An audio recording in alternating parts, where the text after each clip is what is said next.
হরে কৃষ্ণ বন্ধুরা, আশা করি তোমরা ভালো আছো, আমিও ভালো আছি।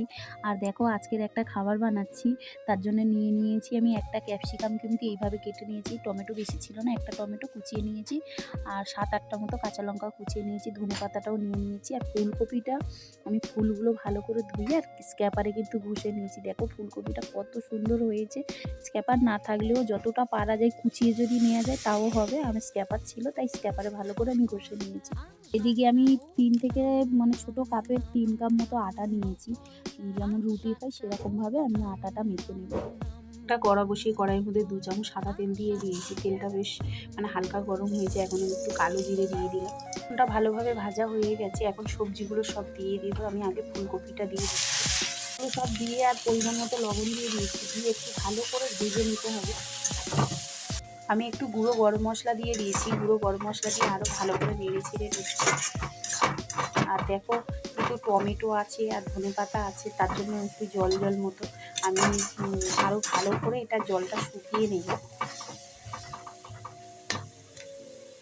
হালকা মতো করে ভেজে তুলে নিয়েছি সবজিটা, যে কাঁচা গন্ধটা বেরিয়ে গেছে। কাঁচা দিয়েও বানানো যায়, কিন্তু কাঁচা দেবো না, আমি আবার কাঁচা খেতে পারি না, আমার মেয়ে খায় কাঁচা।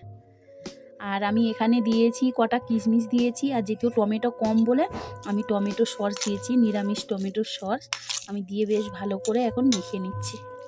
এটা তো বেশ ভালো করে মেখে নিয়েছি। আর এখন মেয়ের বায়নাতে বললো, মা মিউনিস দাও, বেশ ভালো লাগবে, তার জন্য একটু মিউনিস দিয়ে দিলাম। দিয়ে সবজিগুলো সব একসঙ্গে ভালো করে আমি মেখে নিচ্ছি। আর ওদিকে বোন আটা মেখে নিয়েছে। এটা আটা ময়দা দিয়ে বানানো যায়, আর বোন বেশ ভালো করে নর্মাল জল দিয়ে আটাটা মেখে নিয়েছিল, নিয়ে লেচি কেটে দিয়েছে, আর ও একটু হেল্প করে দিচ্ছে। আর এদিকে আমি একটা রুটি বেলে নিয়েছি। দেখো এরকম যেমন রুটি হয় সেরকম আমি রুটি বেলে নিয়েছি একটা গোল করে। এবার ওই সবজিটা আমি দিয়ে দেব। দেখো এইভাবে এক দিকটাতে সবজি দিচ্ছি, পুরোটা দেবো না সবজিটা, এক দিকটাতে সবজি দেবো আর একটু ফাঁকা ফাঁকা রেখে দেবো। দেখো একটু চিজ নিয়েছি, চিজটা একটু ভালো করে স্ক্যাপারে একটু গ্রেট করে দিয়ে দিচ্ছি, উপরে অল্প করেই দেব। ভালোভাবে সব কিছু দিয়ে নিয়েছি রুটির মধ্যে। এখন এই সাইডে একটু জল দিয়ে দিচ্ছি, নর্মাল জল দিয়ে দিচ্ছি। আর এই রুটির হাফটা যেহেতু সবজিটা দিয়ে দিয়েছি, আর হাফটা বেশ ভালো করে এবারে মুড়ে নেব। একটা বানিয়ে নিয়েছি, সাইডটা বেশ চেপে চেপে নিয়ে একটু হাত দিয়ে হালকা মতো করে একটু ডিজাইন মতো করে নিয়েছি। একটা বানিয়েছি, এবার সবগুলো একসঙ্গে বানিয়ে নেব। দেখো 4-5টা আমি বানিয়ে নিয়েছি, কত সুন্দর দেখতে লাগছে দেখো। আর আমি আবার এগুলো একটু ডিজাইন করেছি, আর তার জন্য আরও সুন্দর লাগছে। এখন আমি এগুলো ভেজে নেব। এদিকে একটা চাটু বসিয়ে দিয়েছি, আর চাটুটা কিন্তু হালকা গরম হয়ে গেছে। এখন আমি একটা দিয়ে দিচ্ছি, দুটো করেই ভাজবো। আগে একটু সেঁকে নেব, তারপরে অল্প তেল দিয়ে ভেজে নেব। দেখো আমি একটু উল্টে দিয়েছি, দিয়ে অল্প করে একটু তেল দিয়ে দিচ্ছি। তেলটা দিয়ে একটু হালকা করে নেড়ে ছেড়ে দিচ্ছি। কত সুন্দর লাগছে, কিন্তু দারুণ লাগছে একটু ভাজার পরে।